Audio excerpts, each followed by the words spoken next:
Okay, welcome back, guys. So, just let me just change this, change this to move topological. So we're in here now. So what I want to actually do now is to start creating some more obvious indentation in here with the move topological brush. So I'll just push this in. So I'll be going all over the model and then keep just in between parts. I'll just keep pushing things in, pushing the topology inwards. Something like so. No, that's a bit too aggressive. Something like that should be fine. Okay. So the reason why I'm creating this is because so it feels like a rounded object kind of hits that metal part during a fight. So that will obviously make a rounded indentation in there. So I'm not going to go too crazy and then just do this all over the place, but I'll just randomly do this. Let me go back to the move brush. Let's try the regular move brush for this. Let's see what that gives us. Okay, that seems fine. So I'll just keep doing this randomly all over the model.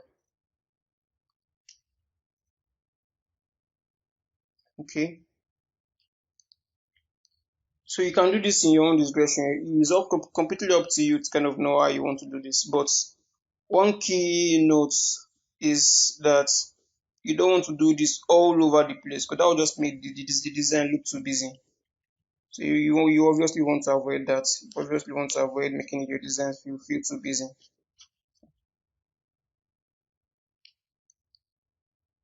So somewhere around here, even on the tip, I'll just kind of bend that tip more. So it feels like when it hits probably a wall, it gets bent like that. So that'll work just fine.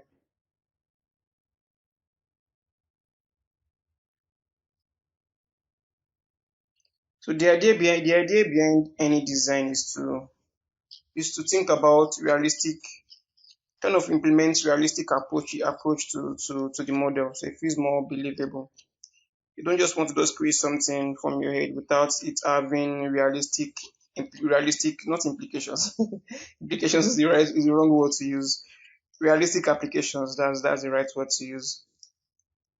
So it has to have realistic applications, so that when you kind of render this out as a final portfolio piece, even without even so why you kind of share this with families and friends, or even as for even a job post, the idea of the model will give will be, yes, this can definitely be used in a realistic way. This indentation, this scratch, this breakup on the surface feel realistic because they have realistic applications to it. So I can actually like, okay, the main point is to let your model tell a story. So even though the story won't be a full 80 pages or 100 pages or even an entire textbook, but at least let your model tell a story that should kind of fill up an entire page. So that if someone was to kind of break up this model in form of a story, they should be able to see realistic applications as to what you modeled or sculpted in, or broke up on your model, that kind of tells a vivid story uh about about let me use a clear example about how long this particular model has been used. So if you're thinking about it about if you're thinking about it how long this particular weapon has been used, to give you a clear idea on what should be broken up and what should be left the way it is. So that's pretty much telling a good story about. So that's pretty much your model telling a good story about itself. So that's the general idea I keep in mind while sculpting virtually any particular model. Virtually any particular model. It has to tell a realistic story, even though it's a stylized character. It needs to tell a particular story. At least it's supposed to tell a particular story. And a better way to kind of make your model tell a particular story is by adding details that gives age to it. Adding details that actually gives age to it. So that's a clear way of doing things. Say for example now this particular model now, this particular reference image now, you can tell that this model has been very old. It has been used for a long while. So I'm going to start creating a detail now. So the detail I want to create now, let me just look for it. It's more or less like, you know, when you kind of wed two metal parts together with a wedding iron, whatever it's called. You have some kind of something like around year in year. Like this particular piece has been welded into that metal gate. So I want to try to create the same thing also in my model, but I'm going to create it on the starting points. Yes, the origin point of the pokers. So create a new layer. I'm going to rename this to welding effect. That's a better naming convention for it. So welding effect. I'm going to be welding these cones into the, no, not really welding technically, but realistically in a real world approach. You want to kind of weld that edge together so it feels like it's being welded into themselves with a welding iron. So I'm going to mark this part, just this part out. So I mark that part out, and then to give them the same poly group, I use Ctrl W to kind of give them the same poly group, and then I isolated them now to work on them individually. I know I've said a lot, but I'm going to show you guys what I actually mean. So let me just get this in the right position. I'm either going to be using the, let's see, I should be on the, let's see, okay, let me just check this out. So I want to kind of, I've done the auto group now. So I want to kind of isolate just the ring itself. So by isolating just, let me just mark all of this out, Control W to give them the same poly group. Then I would click, okay, let me Control Shift, no, not yet, let's see. Okay, Control Shift on this, then Control Shift again on it to invite the selection. Let me just Control Shift on this, and I'll mark this out. Control click out, invite the selection. Control Shift click and invite the selection. Then I would Control click on this again. Sorry, Control Shift click rather, to kind of hide that poly group. So now I inverted the marks by holding Control and then dragging a selection around the empty canvas to invert that marks in. So now I have only this ring now as the active model to work with. So using the clay brush now, no, this feels off. This is not giving me the effect I want. It's not giving me. Maybe let's try it. Nope, no, I have an alpha. Let's move the alpha. So I will turn off alpha. I'll put this on dots. Yeah, this should give me a better. It should be better. So let me just undo this. Let me just undo this. Okay. Undo this till everything goes away. I'm going to be using the standard brush now to begin to add that weirded detail on top of this. So that's fine now. So now I can use the standard brush now. So something like this. No, let me just go in here and make sure this must is turned off. Something like, let me take down the intensity. This is way too much. Something like this should be fine. Then you can just tap, just keep tapping on this, just to make it feel uneven. So just keep tapping and dragging a line, tapping and dragging a line to fill this up, tapping and dragging a line, tapping and dragging a line. When you tap, it kind of creates like some kind of which would be like a blob in there. So then when you kind of drag, it creates like a continuation. Then those blobs kind of give it that broken up effect on top of this, which make it feel more realistic, like a weirded part. So yeah, something like that should be fine. You really don't have to go too aggressive on this, just light-handed. Let's try the clay brush now. Probably that will help with something in here. Let's see. It didn't really do much though. Nah, it's not really doing much. Not really doing more. I think we're just going to be sticking with the standard brush for this.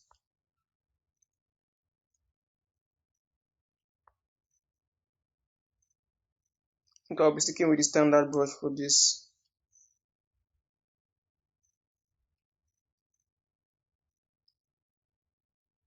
So with the standard brush now, standard brush, I'll just repeat the same process. Tap, draw, tap, draw, tap, draw, tap, draw. So let me just, that was way too intense. So tap, draw, tap, draw, tap, draw, like so. I'm just kind of repeat the same process on the entire wing. No, that's going to off. Let me connect back this back in. Okay, just keep tapping in there now, just to add some more blob effects in there to make it feel more realistic. Okay, and that looks cool.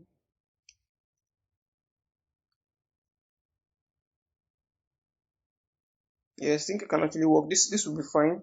So I go to the next one now.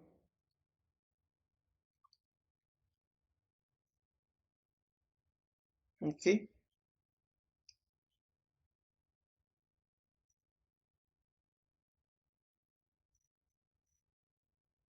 basically I'm just repeating the same steps all over this. So I go to the next one. I'm sure you get the idea already.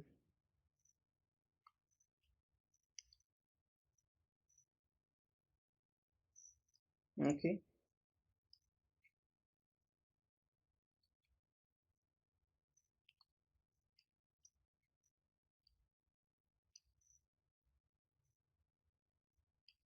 so even more. Okay, that's fine. So this first part is fine. We can go to the next one.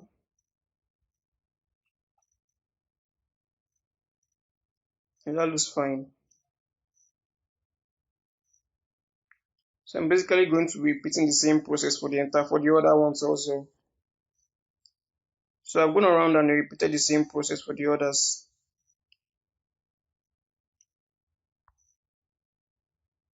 Okay, this is how the final result looks like.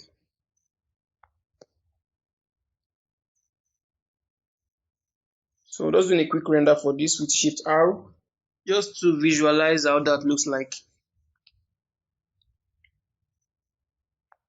Okay.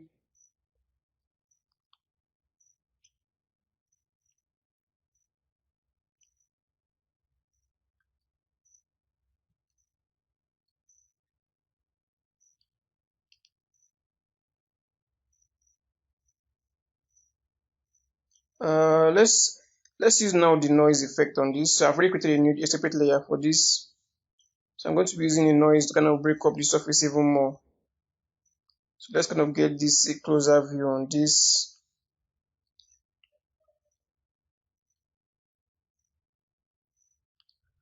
So right off the bat, we have this default noise on top of it. But let's just kind of adjust this a bit more. Let's see, kind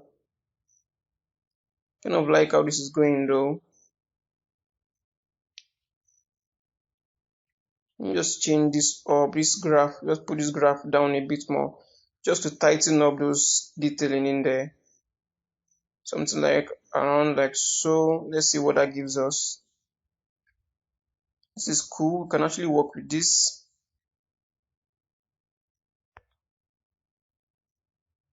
Okay. Let me just increase the strength a bit more. Let's just try to find a good number for this.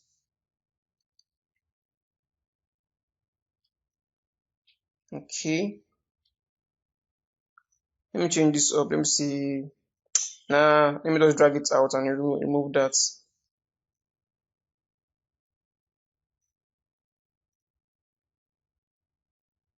I think this should be fine.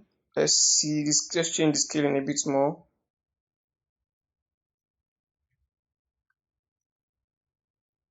Something just to break up the surface a bit more. Something like this should be fine.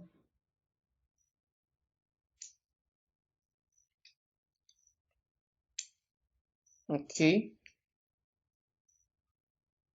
So now I'm going to apply this to the mesh itself. So I'm going to take down smooth normal, take it down to 0. Now click on apply to mesh. This is what we have. The details are feels a bit washed off.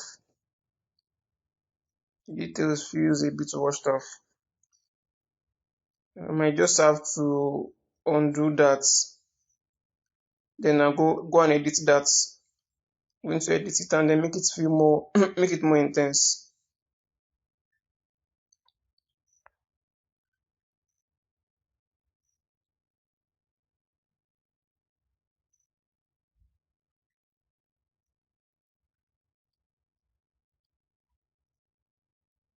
Okay. So I'm going to crank up the strength even more. Somewhere around here should be fine. So I'll click OK on this. Then I can apply to mesh again. So we have something like, yeah, this should be fine. This is fine. This is good enough to work with. Okay. If you also want to add scratches on this, you can also add scratches on this if you want to with the scratch brush we use for the wood, for the bathwood. No, I don't want to bring in any image in here. You cancel this. I'm going to be using the noise plugin. So let's get the noise plugin in here.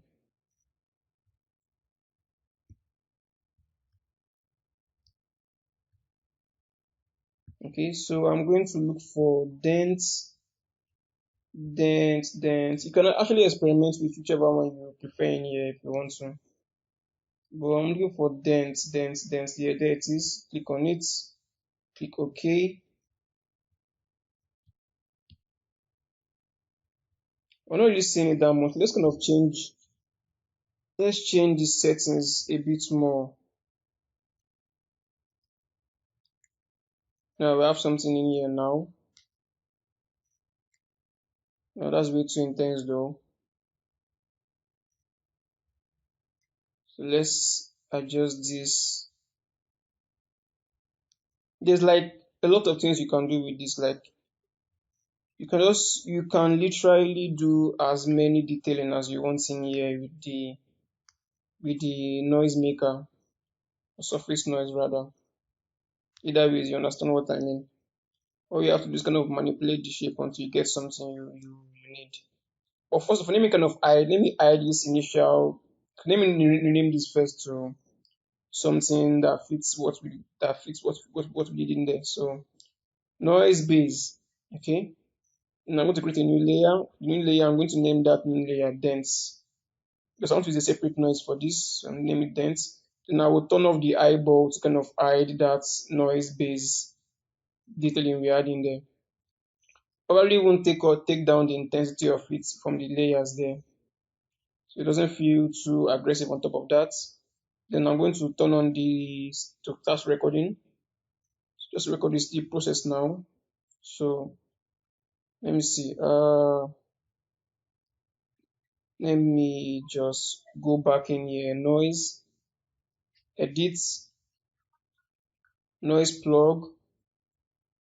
Just to make sure it's on dents. Click on dents. Click OK. So now we only have the on the preview now. We should only have just the dents noise plug in here that we can actually manipulate and see what it's actually doing. Okay.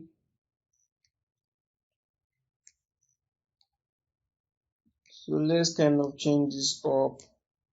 You still have the creative freedom to kind of manipulate this however way we want. Let's see. That's too tiny. Probably increase the scale. I think the strength is even way too much. Let's way too much. It's not even showing anymore again. Let's kind of fix this. I'm not basically playing with the settings here to kind of figure out what should work best for me.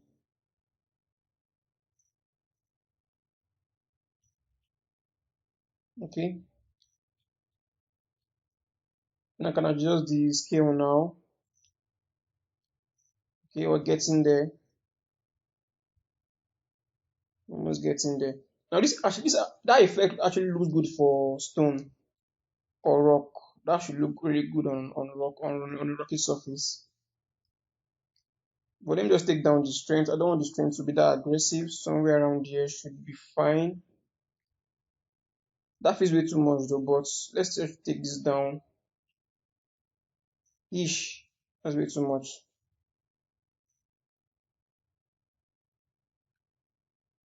And change up the scale even more so it doesn't feel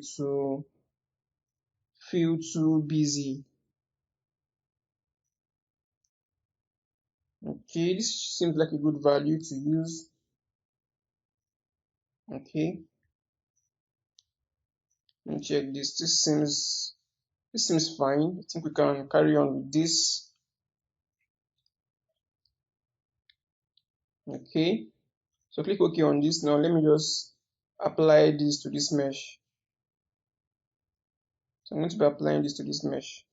I turned on smooth normal because I don't want this to be smoothed out on top of after applying this to the mesh. Oh no, that is inflating our mesh. That is inflating our mesh. I don't know why that is inflating our mesh. It's not supposed to be inflating our mesh that much.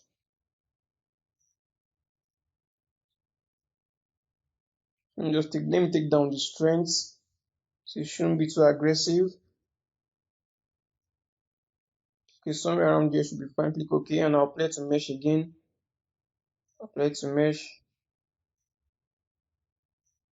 Oh no no no! I think I'm not going to be using this. I'm not going to be using this. It's inflating my model. I don't want my models to be that inflated. I don't want that. Okay, I think I'll just leave this the way it is. If you want to add some scratches with the previous wood material we created, you can always do that. That's actually quick. You can always do that just to make it feel a bit more interesting. But I think I'll leave this the way it is now. So, and then I'll see you guys. I'll see you in the next lesson.